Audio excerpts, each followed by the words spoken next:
اللہ کو راضی کر کے ملے گی۔ تو میں آپ کو ایک ایسی آیت بتاتا ہوں،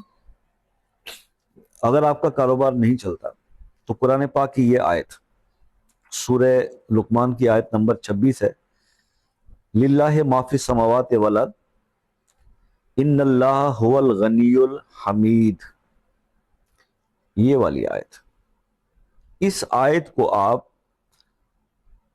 اپنے شاپ پر کوشش کریں، جب وضو کر کے باوضو ہو کر جایا کریں، تالا کھولا بیٹھے، وہاں کوئی قرآن شریف کو چیزیں پڑھتے بھی ہیں لوگ، آیتیں پڑھتے ہیں، اس جگہ پر، دکان والی جگہ پر، اپنے بزنس والی جگہ پر 313 بار اس آیت کو پڑھنا شروع کر دیں۔ 313 اول آخر دوسری پڑھ لیجئے گا، 3 بار، 7 بار، 5 بار،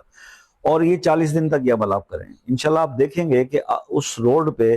آپ کے کمپیوٹر، جتنے بھی آپ کے کمپیٹیٹرز بیٹھے ہوں گے، سب سے زیادہ آپ کا بزنس دوڑے گا اور چلے گا، لیکن آپ نے مستقل مزاجی سے 40 دن یہ عمل کرنا ہے۔